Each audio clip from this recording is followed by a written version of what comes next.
A controversial Saudi Arabian farming operation in the western part of the state is threatening Phoenix's future water supply. It's been going on for a number of years, but drought conditions are making for renewed scrutiny on the deal. Rob Odell has been reporting on the story for the Arizona Republican, azcentral.com. Rob, good to have you here. Thank you so much for joining us. Give me a 30,000-foot view here of what's going on. Well, like you said, we've heard about this Saudi farm before, but what we've found out with our story is their landlord for a lot of the land out there is actually the taxpayer. It's the state of Arizona. So it's the state of Arizona that's renting the land to the Saudi farm. So that's sort of what's different about our report. Yeah, and now this is a Saudi farm, and they're growing alfalfa, correct? Yeah, they're growing alfalfa to ship back to Saudi Arabia to feed their cows. And alfalfa, if I'm not mistaken, that's very water intensive. Oh yeah, it's one of the most water intensive crops there are, and just with the conditions out there, they're able to do 8 or 9 harvests a year of alfalfa. And again, this is to send back to Saudi to feed the cows back there, basically. Yeah, to feed their cows, in part because they've exhausted their groundwater supplies there. So they've been looking. Saudi Arabian companies have been looking around the world to try to find places to get water. One of them is Western Arizona. Okay, this is groundwater from Western Arizona? Absolutely, groundwater that was laid down probably 70, 80,000 years ago. That's almost non-renewable. Yeah, and groundwater is precious, as you mentioned, almost non-renewable. It's precious in that part of the state. What kind of who worked out this particular deal? And give us the particulars of it's obviously it's a lease going on here, but how much are they paying? How much is the state getting, and what are we losing in terms of water? Well, it was done by the State Land Department. The State Land Commissioner, Lisa Atkins. There's 2 leases, one out in Vicksburg. You can kind of see as you go down I-10 before you hit Quartzsite, there's a huge farm. That's one of their farms. Their other farm is in Butler Valley, which is a very remote area, which is north of there. And they have, in Butler Valley, they have 4 leases. They pay about $86,000 a year. Some reports from the State Land Department show that the water could be worth $3 to $4 million a year that they're putting on the field every year, in part because that's a potential future water supply for Phoenix. So the Colorado River continues to go down.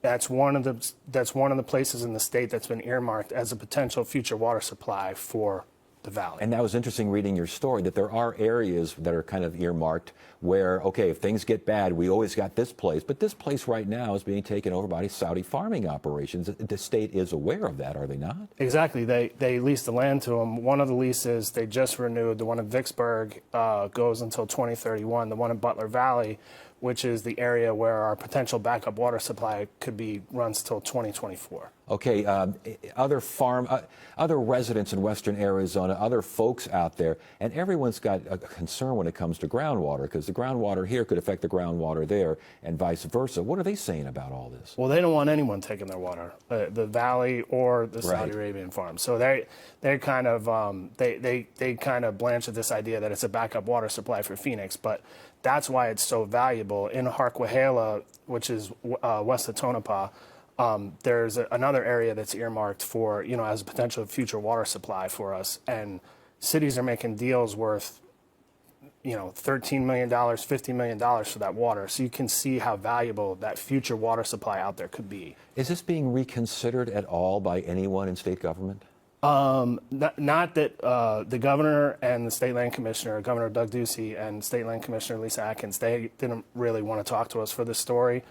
So I don't know what they're planning. There are members of the legislature who want this to be, who want the leases to be, cut or renegotiated. And there are 2 candidates for governor who've publicly opposed the leases. And of course, we get a new governor in November. And again, you reported as well that you cut those leases. There are reimbursement costs the state would have to pay. Yeah, that's why it's so complex. So the more they improve the land, the more you have to pay the company back for the improvements they made, and they've made improvements on the 2 properties worth at least $10 million.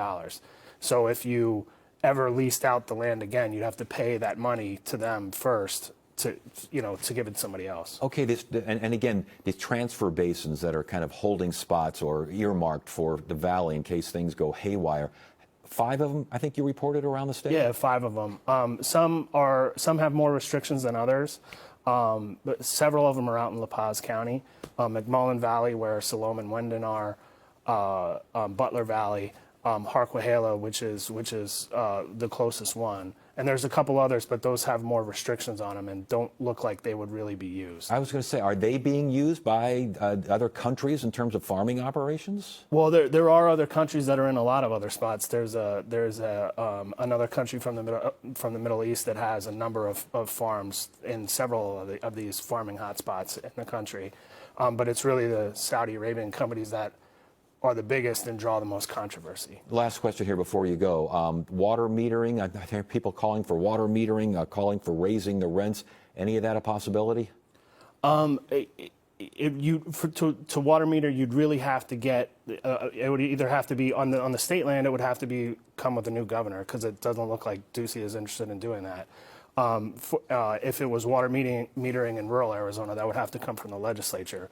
There's people in both parties who want to do that, but so far they haven't been able to get it done. Wow, great reporting. Rob O'Dell, Arizona Republic AZ Central on this farming operation in western Arizona. Appreciate your time. Thank you. Thank you.